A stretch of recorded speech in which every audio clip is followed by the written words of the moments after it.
Sick of being stuck in the third dimension? Want to explore all the time stream has to offer?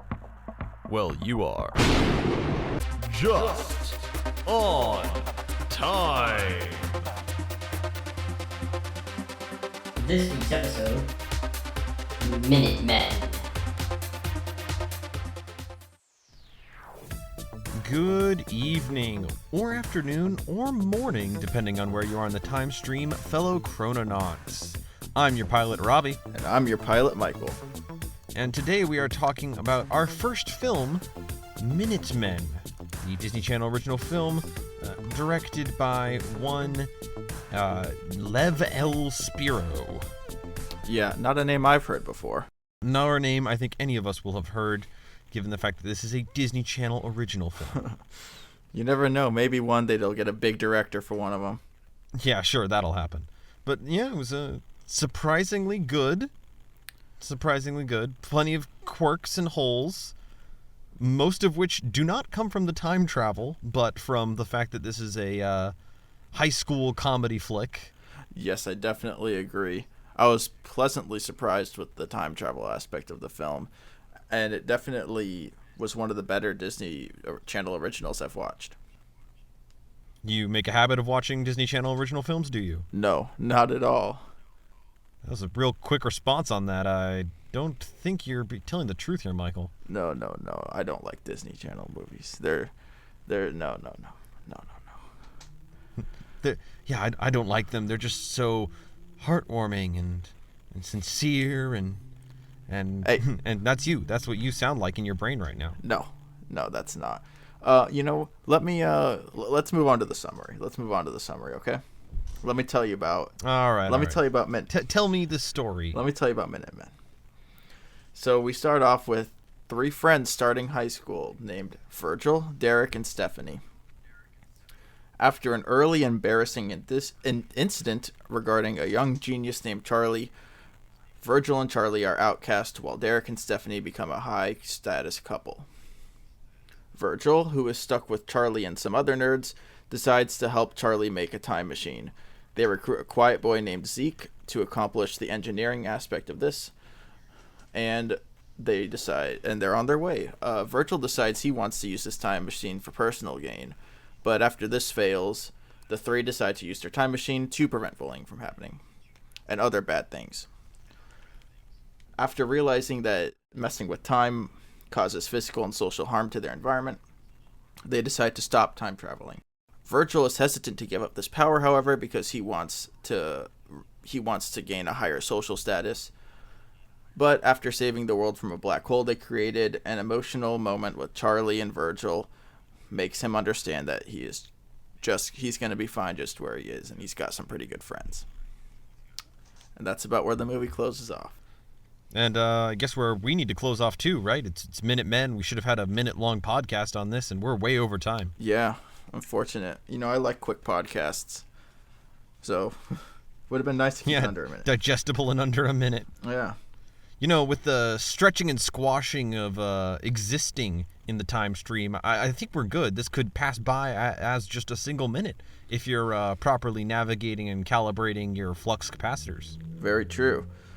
Now, that's if you manage to pilot one right for once. Hey, look, just because we ended up in the Cretaceous period last week doesn't mean you have to keep getting on my case about it, Michael. And you claim you wanted to go there. Well, stop being so dinosaur about what happened and move on. Oh, man. We need to get over the puns, dude. We need to get over them. They hurt. The audience don't like that. I could already tell. Oh, yeah. The audience seems to love it. I don't have any indication that they do right now, but I would hope that they love it. I'm pretty sure they won't. And if not, I'll just go back and correct the time stream so that everyone properly appreciates puns. Fair enough. Maybe one day we'll find a time stream where you don't make puns. Unlikely scenario. Figured. But on the note of things that are both likable and dislikable, I enjoyed this film. And yeah, I did too.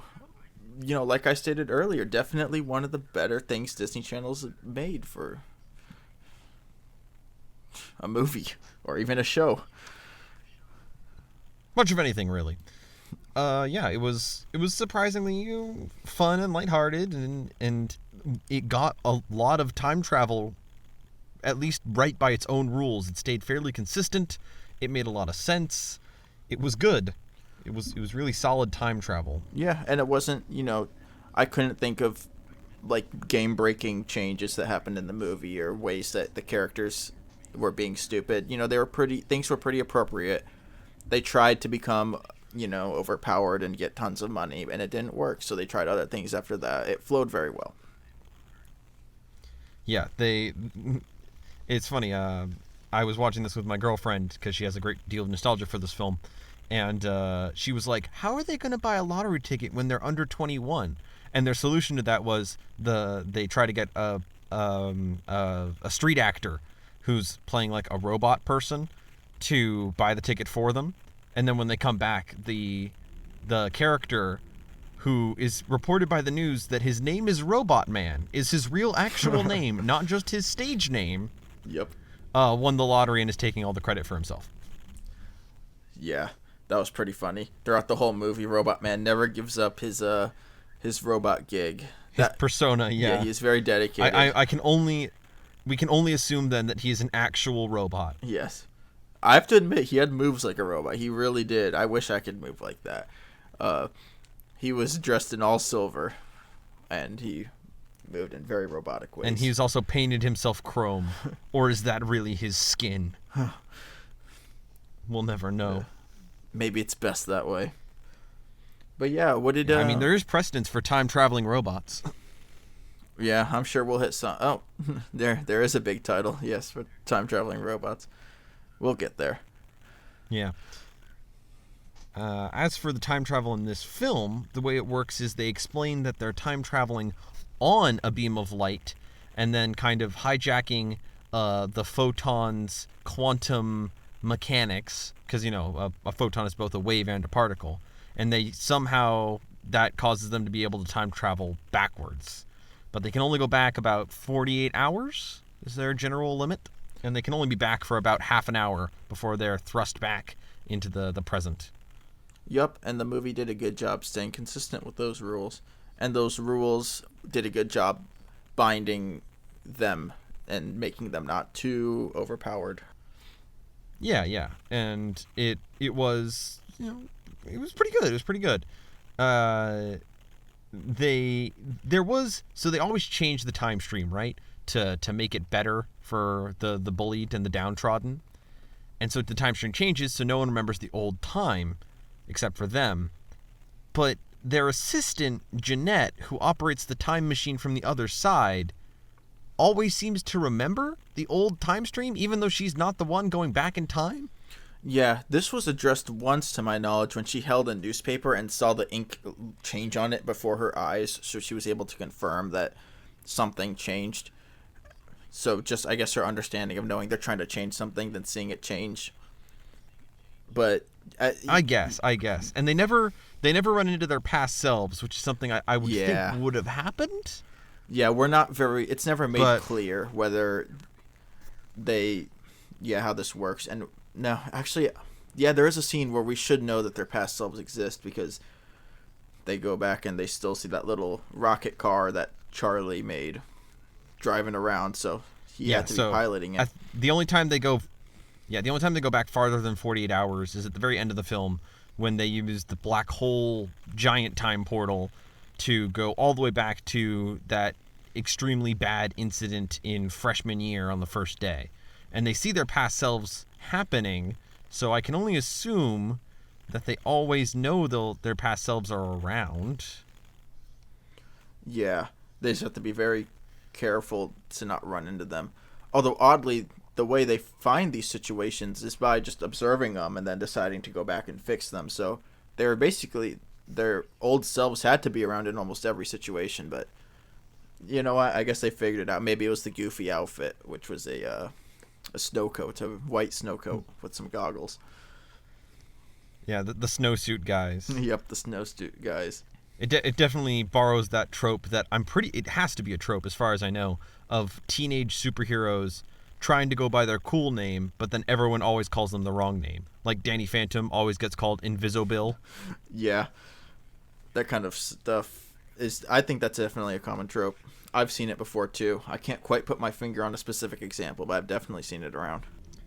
But the snowsuits, the reason they have the snowsuits is because it's supposedly very, very cold during the actual time traveling itself. And my girlfriend actually had a good point, which is like, maybe the reason it's so cold is because they go through space. And what I mean by that is, if we're going to be completely honest with ourselves, listeners, there have been probably tons of time travelers. They're all dead. And the reason all time travelers that have ever tried are dead right now is because when you go back in time, you're not going back in space. And because of how the universe expands and the Earth goes around the sun, the Earth is never ever in the same place twice. Ever. Yup. So if you were to go back in time, you would just be in the middle of space, freezing and dying. Yup, we are. I've always heard that thing. We're moving at millions of miles an hour and we don't even know it because we're on this tiny little Earth and everything moves relative with us. But yeah. Yeah, I'm pretty sure. Yeah, that's the one of all the time travel media that has ever been produced, and how all the paradoxes have been explored and everything. The only thing that I think no one has explored and no one can explore, because otherwise you break the trope, or you break the device, is you can't go back in space as well. Or at least it'd be impossible to do those calculations to get back to where the Earth was 60 million years ago or whatever. Yeah. So maybe time travel will never be possible in reality. Well, I mean, aside from what we're doing. Yeah, of course. Yes. So we come to you from the far-off future of... Yes. It's great here in... Yeah, sorry, a bit of time distortion on our audio there. Can't be fixed. Sorry about that, folks. Yeah, hey, you should be lucky we're giving you this podcast through space and time. We don't have to. Yeah, it's very difficult to send this journal back to you guys. Yeah, but you better appreciate it. So, yeah. Anyway, Go ahead. what about the other aspect of this movie? So we had that, that's our science part. Now, what about the high school drama bit? What'd you think of that? The high school drama is very much a high school comedy movie, in that I'm pretty sure none of the writers have been to high school, like, ever. There's a lot of weird things in here. Even though they filmed it at an actual high school. They filmed it at Murray High School out in Utah. It's the same school they used for a few portions of the High School Musical movies. Yeah, I have to respect that, budget-wise. I thought it looked great. They had a lot of nice shots of the school. Everything seemed very legit in terms of the setting. They had a nice giant statue of a ram. Yeah, I mean, those shots felt kind of forced to me, like they rammed him in there. Yeah. Feeling a little sheepish over there, Michael? Yes, it's worse. It's worse the second time. Oh, yeah, we've lived through this before. We're in a bit of a time loop right now. And totally not had to re-record our podcast. Yeah. No, behind the scenes. I love you. Okay. So, yeah, good setting. And also, a random little thing on the quick topic of seeing visuals. I like the special effects, too. They were, looking at them, they're definitely aged, and they're not as, high quality as what we see today, but they were pretty cool. Like the time machine vortex and all that. It was decent. It was passable. It was good for the time. Yeah. It was decent enough now. Yeah, it's cool to see small stuff like that. Mm-hmm. But yes, the high school drama. But yeah, going back to the high school drama is so nonsensical. Me and Michael went to the same high school, and to my knowledge, there's no time where you can get naked at a high school, because the kickoff incident that causes them to decide to become Minutemen is one of the nerds gets his clothes stolen by the bullies, and then he has to run outside of the locker rooms naked to go and retrieve his clothing. I've never ever been naked at high school, even in the gym room. When we changed, you only changed into gym clothes. You never got 100% naked. There were no operational showers. Yeah.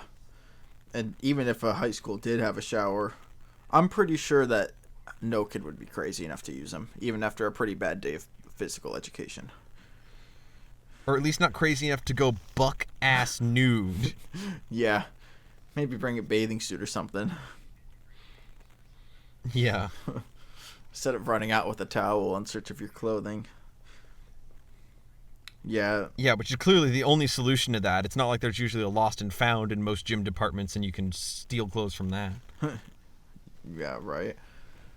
And the bullying actions too, the way bullying is handled, it's very old-timey, what exactly what you would expect from a Disney Channel show, where everyone laughs along, no one tries to help the poor sucker getting bullied.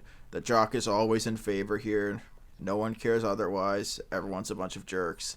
I've just never seen it that way. Obviously, I've only been to one high school before and experienced one high school life, but never experienced anything even remotely close to that.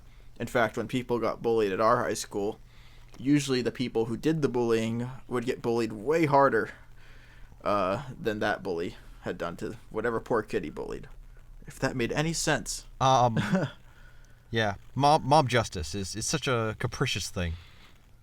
Yeah. No mob justice in this film. You are either a nerd or someone with absolutely no social standing. Yeah. Yeah, it's weird because this high school seems to have a very long-lived social knowledge, because the first day of freshman year, Virgil and Charlie get hung up on the Ram statue, and they are not allowed to live that down for the rest of their high school times, including this film, which is in their junior year. So for 3 years, nobody forgets that incident. But at the same time, whenever the Minutemen go back and make the nerds not suffer, the nerds then become bullies themselves. And they just get to completely flip the social status on its head in 2 months. 2 months is the time frame of this film. So how can a social student body that has such a long memory of things also consistently flip itself in a very short time frame? Yeah, these jocks were so fearful at the fact that these nerds were getting help from time travelers, and were apparently so lucky because they didn't realize the time traveler was happening. That fear was so much that the nerds turned into the bullies, and the jocks were living their lives in fear. It was an interesting 180. Yeah. But on the note of the nerds becoming bullies, yeah, it happened a little fast for a realistic scenario, but at least in the film, it made the time travel better, because it allowed you to see how they're changing the timeline and how it's consistently different, and because of them. For example, the thing that tempts Virgil to use time travel, even though they know it's dangerous at that point in the film, is the girl he's interested in. She breaks her leg because she falls from a cheerleading pyramid. And the reason she falls from the cheerleading pyramid is because of a guy named Herbert, who they helped earlier, caused that pyramid to fall. So they were kind of the cause of the incident because of their time traveling, which I found very, very good and holistic of the filmmakers to do. It was very high quality, which I can't believe I just said about a Disney Channel film, was that it was high quality. Yeah. And I appreciate that level of detail. It helps it circle back very well, and that's one of the morals of time travel. You mess with one thing, you ruin another, and that all ends up on your conscience, and you end up trying to fix things over and over and over and keep causing more of your own problems. And it's a fun little reminder that maybe time travel ain't worth it. I mean, it's pretty worth it. I've had some fun with it thus far. Yeah, sometimes a little too much fun. Look, we are not going to talk about the Roman incident 3 months ago. That bacchanal was strictly under wraps. Or lack of wraps. But we're not talking about it. Yeah, I admit it was pretty funny. Yeah, I got pictures of you too. So don't think you've got anything on me. Let's move on before anything gets leaked.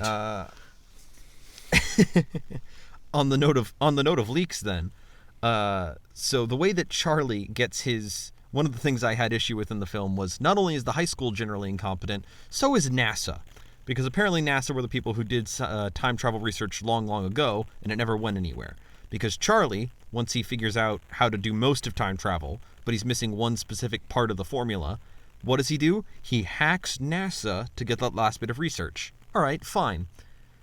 but the way NASA knows he did it was they know he did it from a school computer. So you're telling me this hacker kid who's super smart doesn't know to hide his own IP address?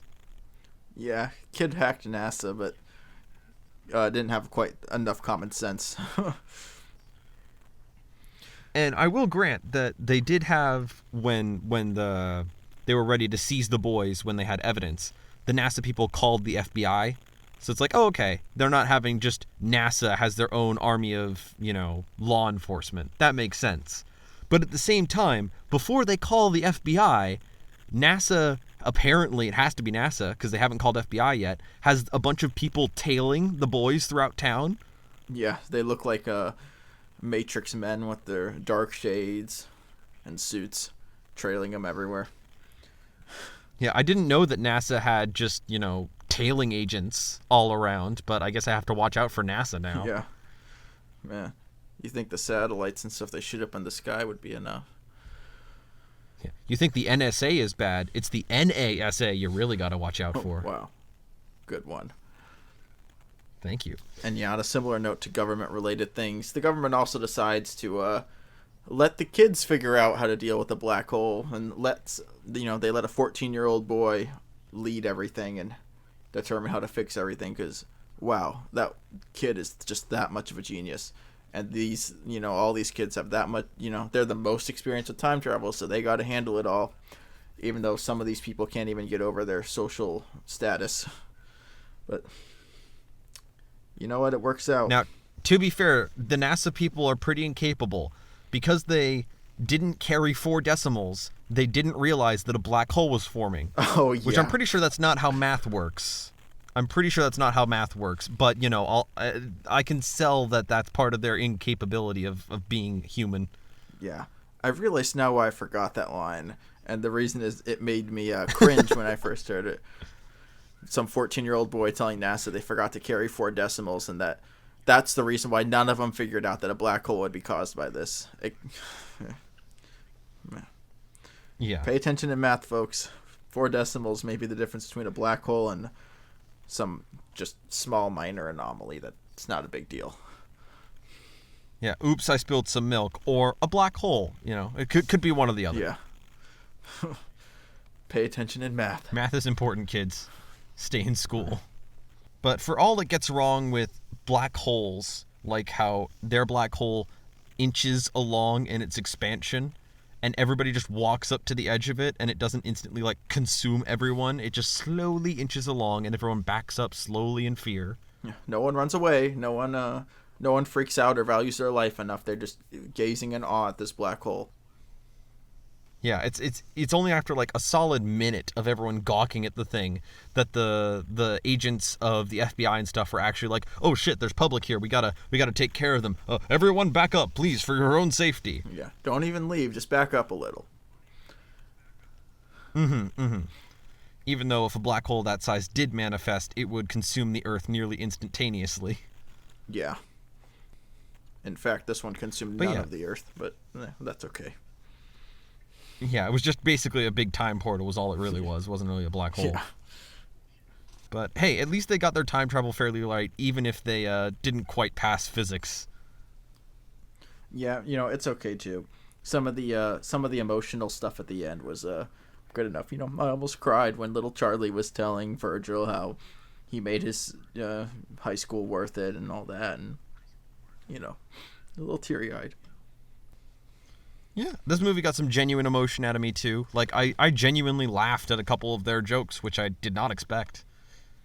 Yeah. For all of its being very, very much of the times that it was made in. Some of their slang was you got a bat in the cave, dude, or you're being such a weenie. It's oh, this is so painfully late 2000s. Yeah. Yeah, weenie. Huh? Or the teacher who at the beginning of the film says, please pay attention to my lecture, quit doing your nails. It's oh, you poor summer child, you don't know what smartphones are yet. Yeah, I know. Man, it's hard to imagine sometimes. Yeah, given how prevalent they became. Yeah. Of course, they were then replaced by data chip implants, but you guys don't know about that yet. Yeah. Be real careful with those things. Yeah, especially when you start introducing, what was it, Mai Tai specifically? And never mind, you'll figure it out. It's fine. Yeah. We believe in you. Don't put anything in your head that... We have to. Yeah. Just because your friend puts a weird chip in their head doesn't mean you have to put a weird chip in your head. Do your research. So, final verdict. Final verdict. Do you recommend this film to the dear listeners at home? You know what? I say watch this one with friends to get the maximum, to get the most out of it. You might feel a little embarrassed if you watch this one alone and then yeah, it's not something to brag about exactly. Yeah, that's why Michael is so ashamed to admit that he watches Disney Channel movies alone on the reg. No. I only watch them sarcastically with friends. It's only just to make fun of them and to acknowledge how silly they are. Purely. I get nothing out of this. I don't like the movies that much. Says the man who almost cried at it. I was kidding. Sure you are, Michael. I'd have to give this film a recommend. Much like with Michael, I watched this with someone else, and it was more fun because of it. So, yeah, if you're looking to kill, like, a couple hours and you just want something goofy, this is good. This is good. It's a good way to pass the time. Yep, I could say that. Lighthearted. Sometimes we don't need something serious. Sometimes we need something to laugh. Something a little more lighthearted. Yeah. All right, well, with that, I think Michael and I are about to be late for an appointment back in the year 1846, so we better get going. We will see you all next week. Yes, we will. Alrighty. And don't worry, we will always be just on time. If you've enjoyed what you've listened to this week, please subscribe to the show. We'll have episodes weekly, and links to all of our social medias are in the description. See you next time.